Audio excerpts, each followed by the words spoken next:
¿Qué representa México para usted? México, Sí. pues mi casa. México representa el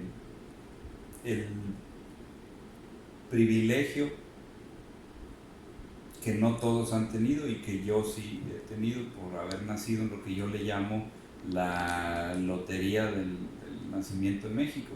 Y eso quiere decir que no todos en este país, no todas las personas que nacemos en este país tenemos las mismas oportunidades. Esa es una realidad.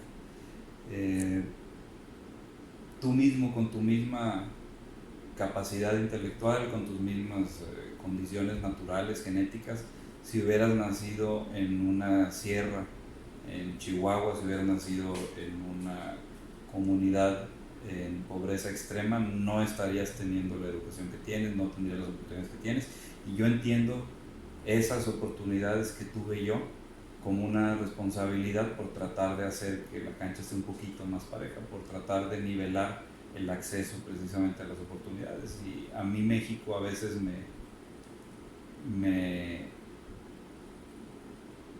pues me duele como dolería quizás tener un muchacho con condiciones adversas, un hijo con condiciones adversas. Creo que es una responsabilidad para los que hemos tenido oportunidad de hacer más cosas, para los que hemos recibido más, de regresar a alguien. ¿Cuáles son sus principales valores? Valores. Mis principales, mis Valores. principales, ¿qué es que no te escuché? Valores. Valores que tenga yo o que para mí sean importantes. Para que usted sea importante. Que para mí sean importantes. Mira, yo creo que la congruencia y la honestidad son quizás dos de las cosas más importantes que puede tener un ser humano. La honestidad entendida no nada más como transparencia, y la congruencia en el sentido de ser fiel a lo que uno es y a lo que uno piensa, es decir, decir lo que piensas y hacer lo que dices. ¿Cuáles son los principales obstáculos para el desarrollo de nuestro país? ¿Para el desarrollo de qué, perdón? De nuestro país. Los principales obstáculos para el desarrollo de nuestro país. Bueno, pues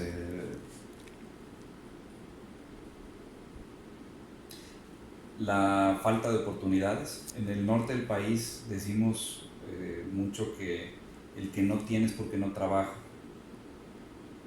que el que la pasa mal en términos económicos es por huevón, y yo creo que eso es falso. Yo creo que no todos tenemos las mismas oportunidades. La falta de oportunidades, la desigualdad que aqueja nuestro país es sin duda uno de los obstáculos, y la corrupción, la impunidad, por supuesto, son los dos tumores de este cáncer que nos aqueja desde hace mucho tiempo. En México es más fácil cometer un delito sin recibir castigo que poner una empresa. Es más factible que uno cometa un delito y nunca le hagan nada, nunca lo detengan, nunca lo castiguen, a que uno ponga una empresa y sea exitoso durante más de 3 a 5 años, que es el periodo de muerte natural de casi el 80% de las empresas. Cuando la ley, cuando la norma está tan lejos de la realidad, los incentivos entonces son para delinquir, para corromperte. Entonces, mucho tiene que ver, por supuesto, con nuestro andamiaje jurídico, con nuestra legislación,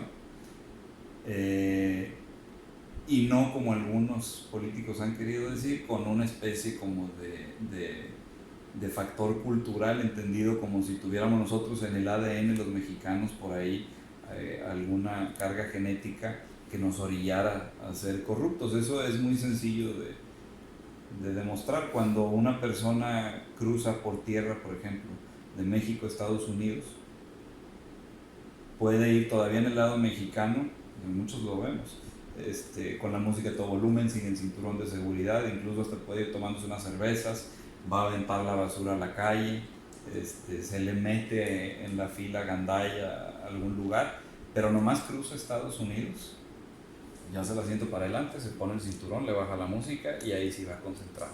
Entonces es como si mágicamente, cruzando la frontera, todo ese ADN y esa capacidad genética desapareciera, ¿no?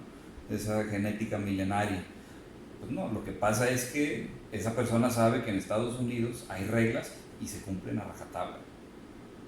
En Estados Unidos el que la hace, la paga. Acá en México no, acá en México pues hay una serie de filtros y de incentivos a que lo hagas porque no pasa nada, no hay castigo. O sea, para que llegue el policía, pues está complicado. Para que te detenga el policía está complicado, pero además si te para el policía, pues a lo mejor te arreglas ahí con algo, ¿no? La corrupción sin duda es uno de los obstáculos principales que tenemos para el desarrollo. ¿Qué es la democracia? La democracia es el, el juego de las mayorías sin ignorar a las minorías. Implica algo más que el acceso al poder.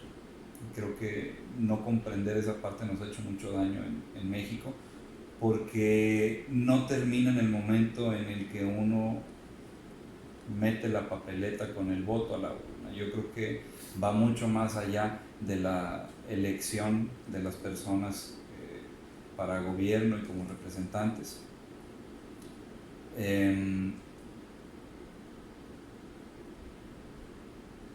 Dicho sea de paso, no hay democracia moderna sin partidos políticos, porque ahora se ha ligado mucho este concepto de anti-establishment y de todo lo que representa esta crisis de la representación y de la democracia como sistema a nivel mundial a los partidos políticos.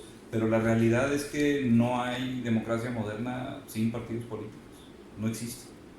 Ahora, las candidaturas independientes y todos esos mecanismos pues son buenos y son valiosos en tanto refuerzan y fortalecen a la democracia, pero no para sustituir a los partidos políticos. ¿Qué tanto se llega a escuchar a los ciudadanos y se actúa por ellos en Nuevo León? Muy poco, muy poco. La verdad es que en Nuevo León hemos tenido como gobernados, hemos tenido una actitud que nos ha hecho mucho daño frente a las elecciones y frente a la democracia, porque muchas personas durante mucho tiempo votaban como si votar y como si darle chamba a los representantes, a los políticos, fuera una cuestión de lealtad como la de los Tigres y los Rayados. Muchísima gente durante mucho tiempo decía, no, yo voto por el PAN. Y yo siempre voto por el PAN. ¿Por qué? Bueno, pues porque en mi casa mi papá vota por el PAN o mi mamá vota por el PAN y somos de tradición panista, ¿no? O yo voto por el PRI porque pues somos de tradición priista, lo que sea. Y eso nos ha hecho muchísimo daño, porque cuando uno vota en automático por la marca o por el color, sin detener a preocuparse por quién es la persona, cuáles son las propuestas, cuál es la trayectoria de esa persona, sin investigar un poco, pues entonces los partidos saben que poniendo al que sea que pongan van a ganar. Gana la marca, gana el color. Entonces ya no es importante para los partidos escoger bien a las personas que van en las candidaturas.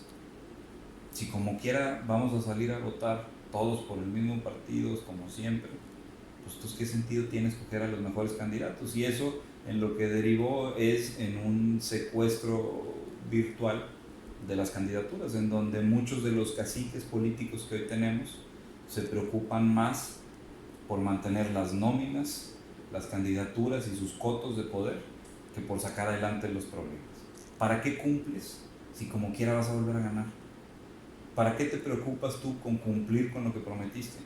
Pues uno cumple cuando espera volver a ganar y volver a crecer, pero si aquí la marca solita gana, sin importar a quién pongas y sin importar si cumples o no, pues entonces ¿para qué cumples? ¿Cuál es el incentivo? ¿Cuál es su percepción acerca de la cuarta transformación de Andrés Manuel López Obrador? Pues a mí me llama mucho la atención que Andrés Manuel López Obrador critique tanto al pasado y al mismo tiempo esté anclado en el pasado. Todo el tiempo dice que dejamos atrás esa época que él llama de los conservadores y los neoliberales, pero todo el tiempo sigue hablando de eso. Y me preocupa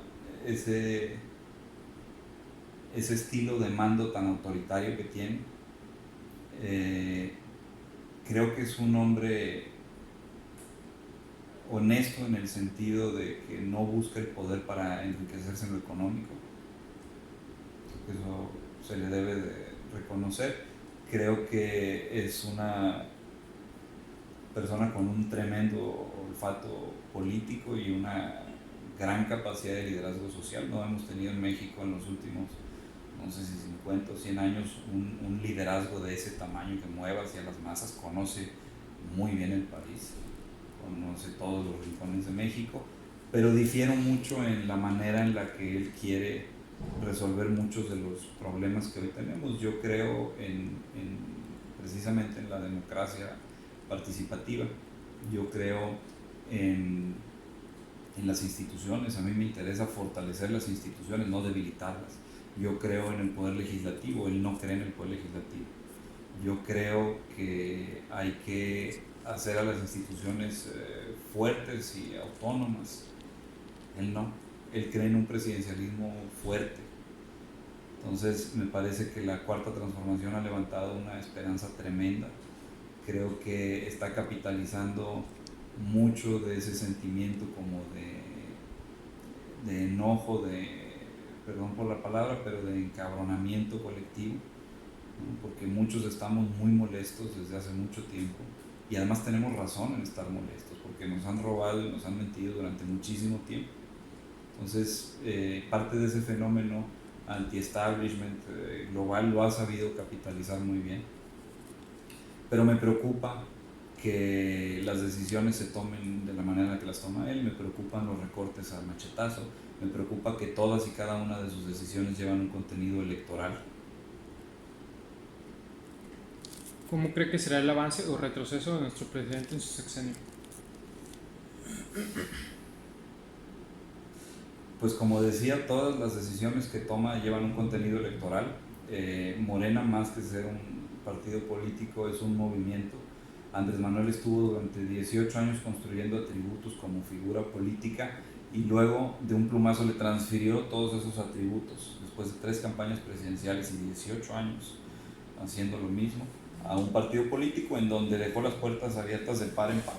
Y pues es una lástima que nos gobierne el Andrés Manuel de 2018 y no el de 2012, por ejemplo, 2006.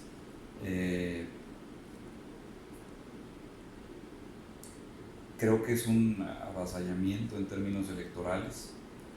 Creo que es preocupante el pragmatismo con el que enfrentó la elección presidencial, en donde se alió con mucho de lo peor de la política mexicana.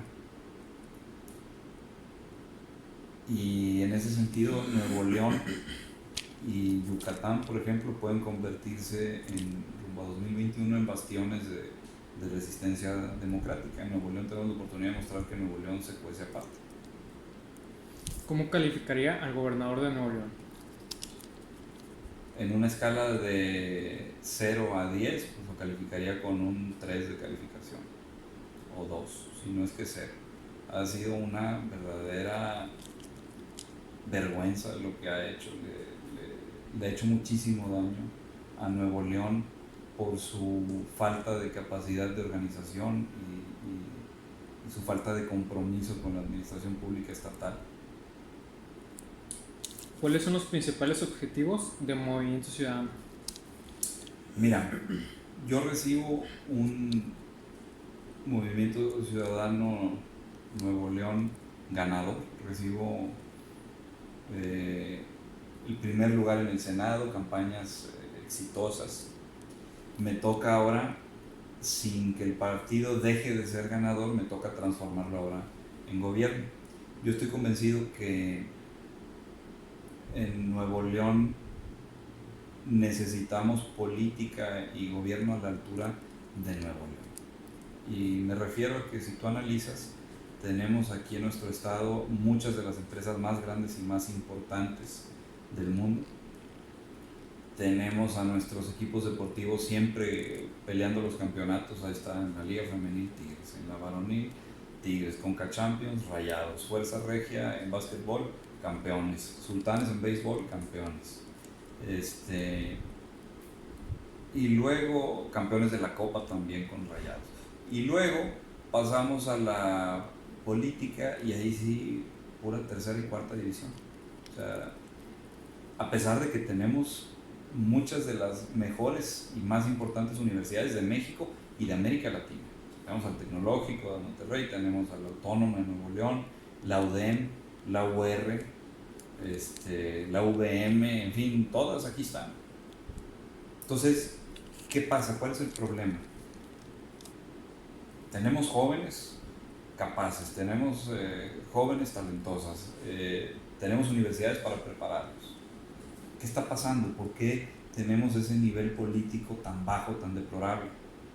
Bueno, pues porque todos los incentivos son para que incluso quienes tienen vocación de servicio público se vayan a otro lado.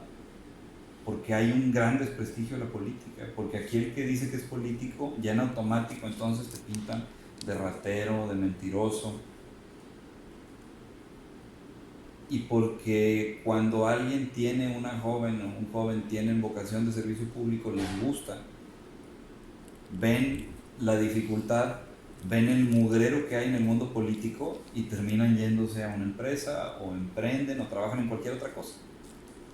Entonces, el objetivo del Movimiento Ciudadano es abrir más espacios para darle una oportunidad precisamente a todos esos chavos, a todas esas chavas que quieren entrarle y decirles, éntrale.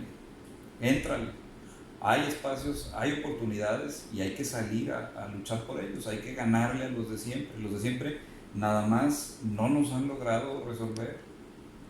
Y ahí seguimos dándoles otra oportunidad y otra oportunidad y otra oportunidad. Y a veces cuando uno está joven y tiene esa vocación de servicio público y quiere entrarle, se queda como esperando a que lo inviten, ¿no? Se queda como esperando a que de repente te caiga una oportunidad. Yo creo que en Movimiento Ciudadano Nuevo León nuestra obligación es abrir esos espacios para que esa oportunidad efectivamente llegue y que la gente nueva, la juventud de Nuevo León que está interesada en hacer un cambio, ahora sí se atrevan, den un paso al frente y le entren al toro por los cuernos. Entonces, ese es nuestro objetivo. Y la última, ¿cuáles son los principales logros del Movimiento Ciudadano en Nuevo León? Pues la victoria electoral que tuvimos en el proceso anterior, el lograr comunicar de manera directa y horizontal con la ciudadanía. Muchas veces nos critican diciendo, no, es que no tienen estructura, no tienen ustedes las famosas estructuras y no tienen base, y a ver y cuántas gentes tienen como militantes y demás. Pues yo creo que ya es un partido ganador en términos electorales, ya lo es. El haber obtenido el primer lugar en la carrera al Senado en una campaña estatal no es cualquier cosa. La cantidad de diputadas y diputados locales que tenemos en este momento tampoco lo es. Es el partido que tiene menos negativos a nivel estatal y es el único que ha mantenido un crecimiento sostenido, y yo creo que eso obedece a que estamos comunicando de manera diferente, a que somos diferentes, hablamos diferente, y por lo tanto estamos también atrayendo a muchas personas que antes no creían en la política y no creían que podíamos construir un cambio. Ese sería.